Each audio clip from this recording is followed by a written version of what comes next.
entropy, let me talk to you guys about entropy now, okay?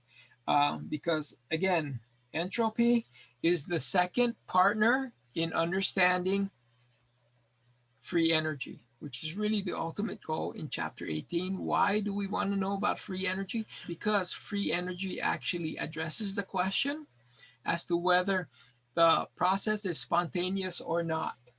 So let's take a look at this.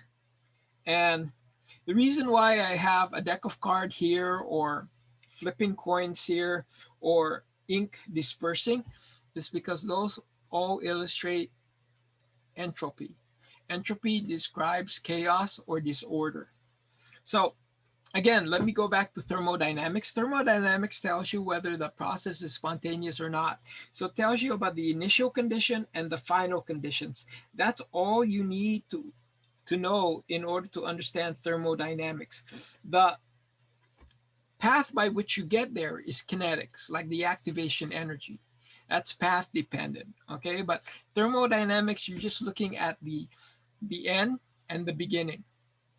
And we covered that in kinetics when we in chapter 14 or 15. So again, these are the domains. So thermodynamics is really important because again, it addresses spontaneity, and things that are spontaneous, always going in the forward direction, is aging. As soon as we are born, we start to age. Okay, so and we can't reverse time. So that's spontaneous in the forward direction, or objects falling. Here on planet Earth, we've had certain gravitational influence. Things, objects fall. Okay, time always moves forward.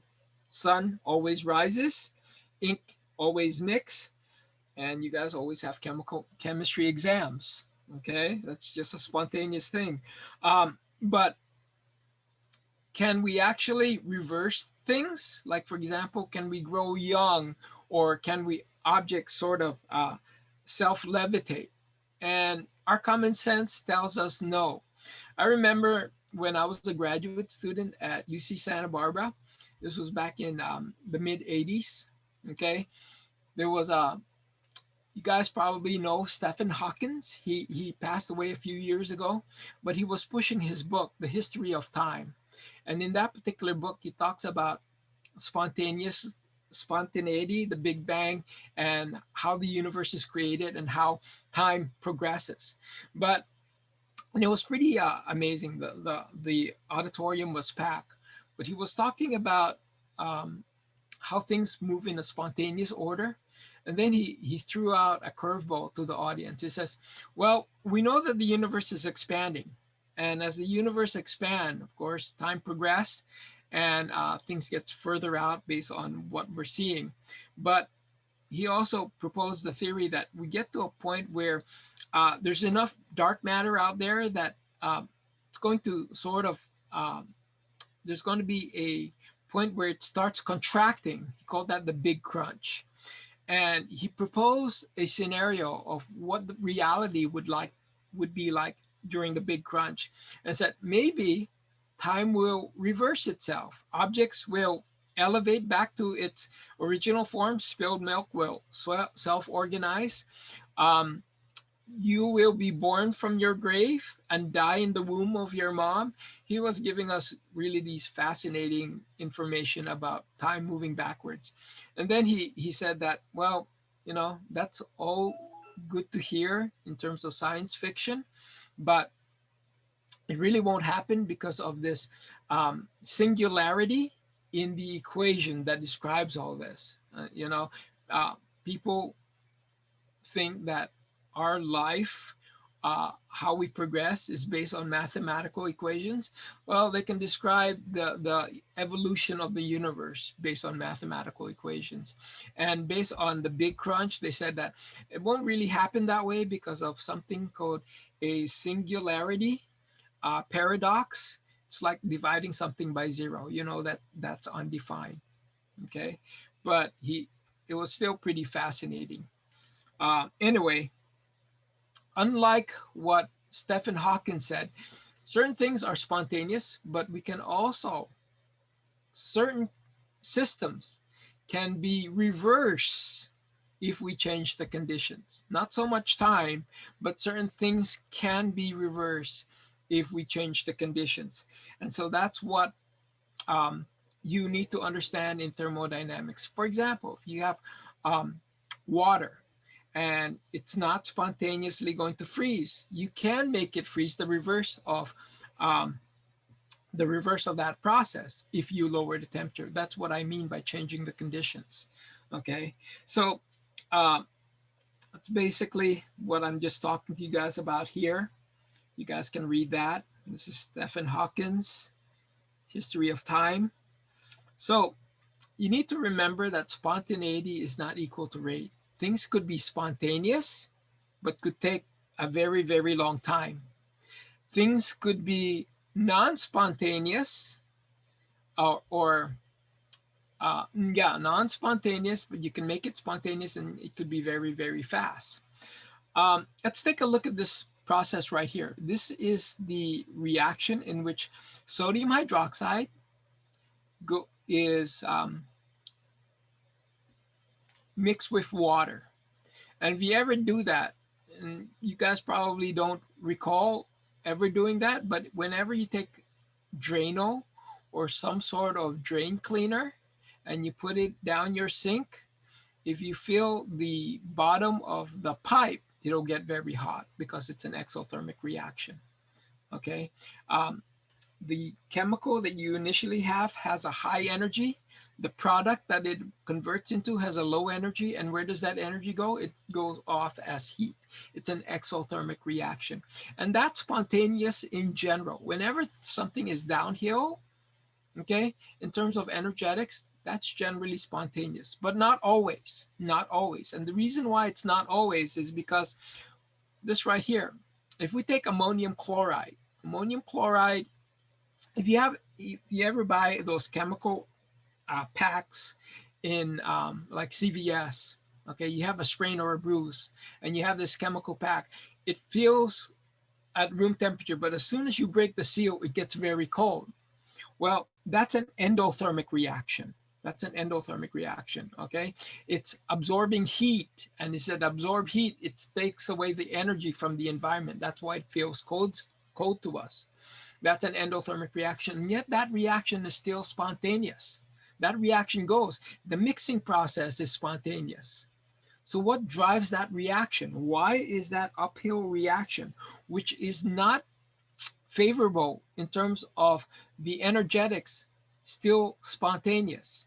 And the question is, you have to look at the second component of thermodynamics. And that's second component is that um, enthalpy is not the sole indicator of spontaneity.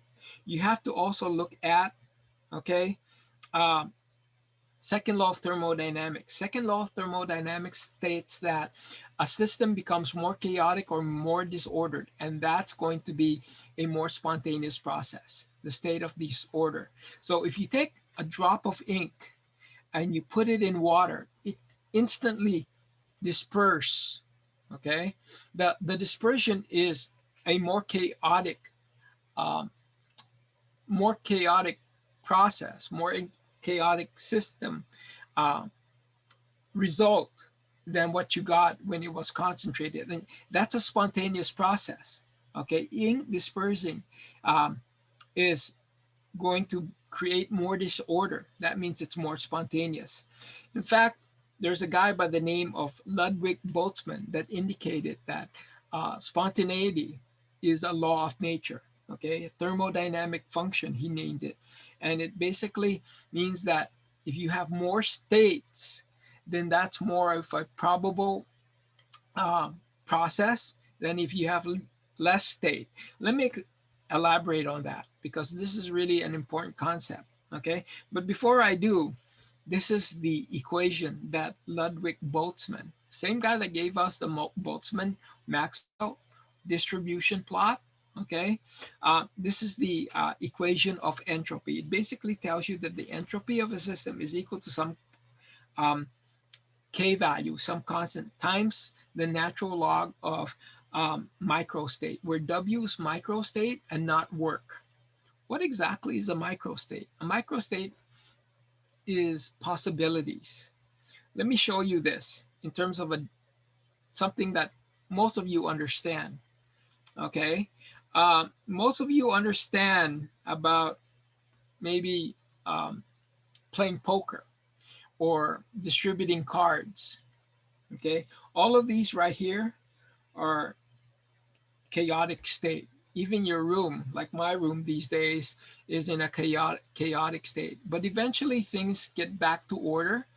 You can take a deck of cards, toss them, but you can get it back into order. Eventually your room, like my room, will, or my office will get back to order after exams and after the end of the semester. And the question is why? Why do we fight it? If this is a spontaneous process, that is, chaos is a spontaneous process, why do we fight it? And the reason, of course, is that we like order. But again, let me talk to you about entropy and microstates. Consider the most highest hand in poker. For those of you who don't play poker, it's a card game. Okay, Texas Hold'em is probably the most popular one, but the highest uh, order that you can have in in a card game, poker, is a straight flush. Okay, a royal flush. I mean, a royal flush consists of an ace, a king, a queen, a jack, and a 10, all in the same suit. Okay, the chances of getting a royal flush is 4 in 1,302,544. That's the chances of getting a royal flush. 4 in, that's with the jokers outside. Okay, so getting everything else other than a royal flush, you get the chance of getting 1,302,540. So in other words, getting nothing other than a royal flush has a higher probability than getting a royal flush. That's what I mean by microstates. You have more microstates, you have more states in which you get nothing, then you can get a royal flush. Let me try and explain this again in these terms right here. Let's consider 4 particles in 2 different chambers connected by a tube. Okay, one arrangement is where all 4 particles is one side. Another arrangement is when 3 of the particles is in one side, 1 of the particles is in the other. And another arrangement is where there's 50-50. Okay, these are possible states. Well, what is the probability for each one of these states? Well, here it is right here. For all particles on one side, there's only one chance. When there's 3 particles on one side and 1 particle on the other, because we have 4 particles, there's 4 chances of that being happening. If we have 2 particles on one side and 2 particles on the other, then there are 6 chances. Now we flip them around in which these particles are going to be on the other side. We have basically this distribution right here. Okay. And so you can see that the microstate that is most available when we have a 4 particle system is 50-50. 50-50. That's where you have the most probable event that is going to occur. Whereas the particle happening in one side or the other is very, very low. That's what we mean by microstates and entropy. Entropy says that we prefer the most probable state, and the most probable state is when the particles are mixed 50-50. Okay, so as I said, this is a 1, 4, and 6 probability. And so the event that gives us the most probable state is going to be the most spontaneous state. And that's why things like to be in random, because when things are in random, we have more probable states when things are in random than when things are ordered. Okay. All 4 particles on one side Although it's not impossible, it's highly improbable. Statistics tells us there's still a chance of that happening, but it's highly improbable. Okay. Entropy states that any one of these microstates are possible, but it prefers the one that is most probable. Okay. More states, the larger the entropy, the more likely the event. So um, when we are in a solid state, things are ordered, they're in fixed space. When we have a liquid states, they start vibrating, so they occupy more space and they can randomly move about. There's more microstates in the liquid phase than they are in the solid phase. And then in the gas phase, they not only are can break the layer, but they can move based on the size of the container that's in. So in terms of entropy, the gas has the highest entropy, the solid has the lowest entropy. Again, because of the fact that there's more microstate in which these things are positioned in the gas state. Okay. And the state in which we have the highest degree of entropy is the most likely probability. And here you can see that. Okay. In fact, the gas state is much, much higher than the liquid, which is higher than the solid. So in entropy, we do have an absolute scale, unlike enthalpy. In entropy, when we have 0 Kelvin, absolute zero, matter ceases to move. Okay, that's the theoretical proposal that we have. If matter ceases to move and it's absolute zero, then we can say that the entropy of that particular substance, it's got to be pure, it's got to be at 0 Kelvin. The enthalpy, the absolute enthalpy for that is zero. Okay, so we have a scale for absolute scale in entropy. We do not have an absolute scale for entropy. I mean, enthalpy. Absolute scale for entropy. Let me put that back. Take back everything. Absolute scale for entropy. Reference scale, not absolute, for enthalpy. Okay, just think of absolute zero when you think about entropy disorder. Um, and Charles was the scientist that sort of gave us a clue that you lower the temperature, you lower the temperature to a certain value, and you have matter stop moving. Okay, you can take a look at that. So, second law of thermodynamics tells us that in any spontaneous process, there's always an increase in the entropy of the universe. What does that mean? It means that the entropy of the universe is constantly getting higher and higher. Randomness always increase. That's very different from the first law of thermodynamics, where the first law of thermodynamics tells you that the energy of the universe is constant. You can't create it or destroy it. The second law of thermodynamics tells us entropy is always increasing. It's not conserved. It's always increasing. Okay, so if we measure the entropy of the universe, the second law tells us this is always positive. It's always positive. Okay, if it's at zero, then we're at equilibrium. Okay, nothing's happening. If it's negative, then the reverse process is a spontaneous process. And what makes up the universe? It's made up by the system and the surroundings. So either one, system or surroundings, can be negative, but the other component of that has to make up for the negative value, because together they have to be positive. That's what the second law of thermodynamics tells us. Okay, so this right here is really important, because that's how we measure spontaneity. When the entropy of the universe is positive, then it's spontaneous process. When it's zero, it's at equilibrium. Okay, it's neither going forward or reverse. And when it's negative, that means the reverse of that process is the spontaneous process. Okay, so this is what I mean.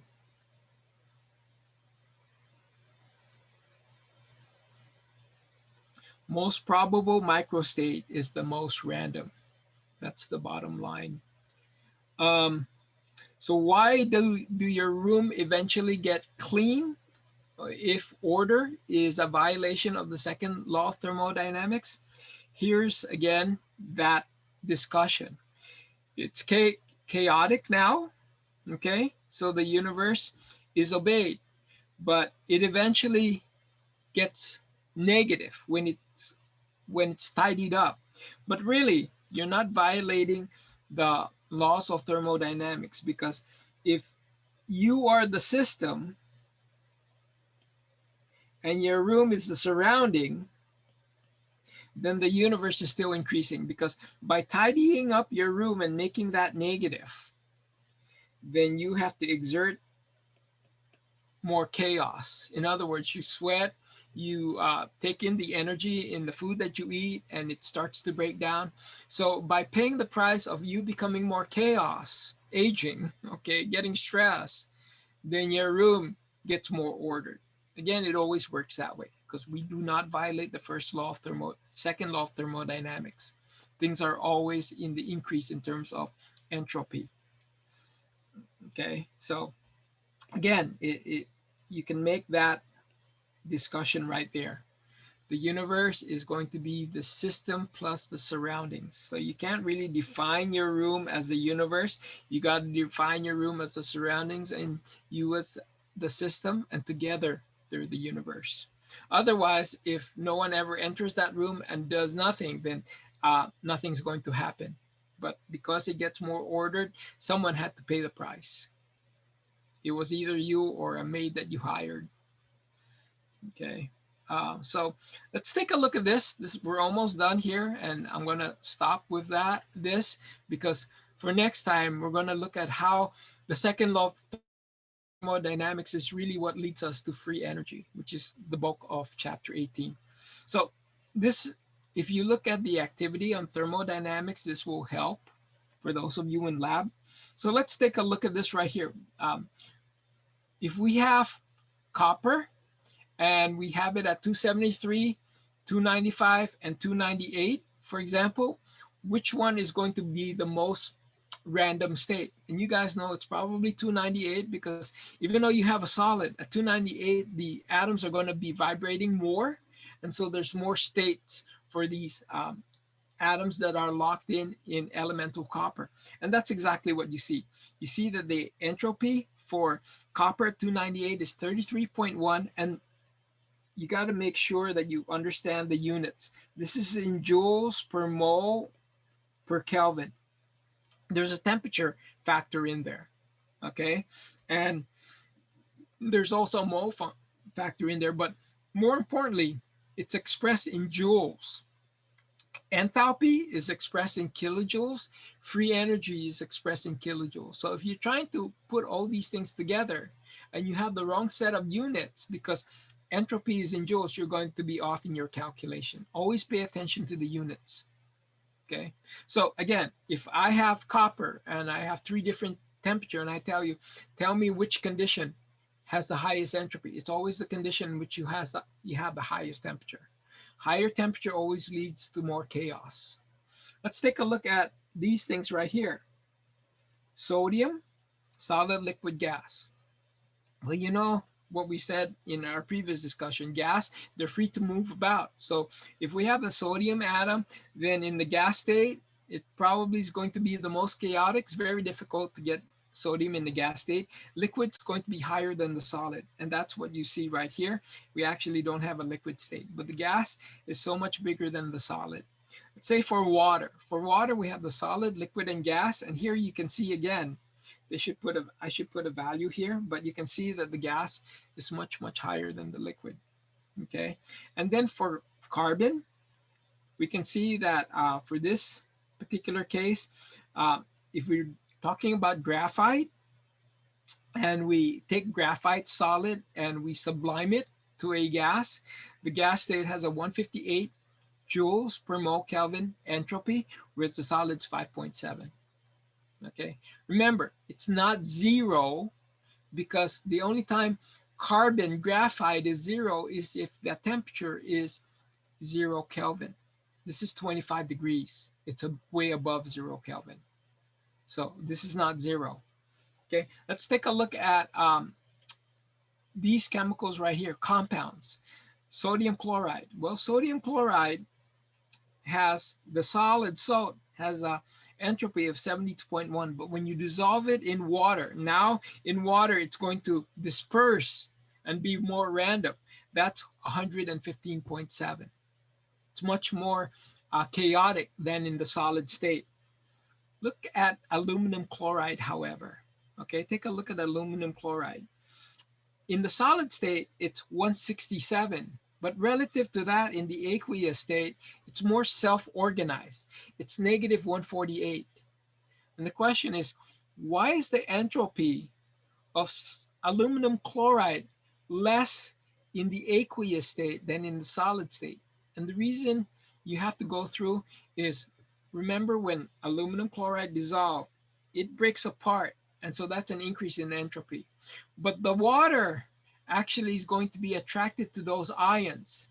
And the fact that aluminum has a +3 charge versus, say, in sodium chloride, where sodium is a +1, means that the aluminum demands a higher degree of organization from that water, okay, because of the +3 charge. That higher degree of organization lowers that entropy. That's why we have entropy for aluminum chloride as negative 148, because the charge is higher, and so it causes that water molecules to hydrate in a more ordered fashion. It outweighs the disorder of the aluminum chloride coming apart. Okay, so pay attention to when you have an ionic substance going into solution, and pay attention to the charge. If it's +3, it's always going to be more ordered versus a +1. If it's +2, it can go either way. You have to look up the value in your thermodynamic table.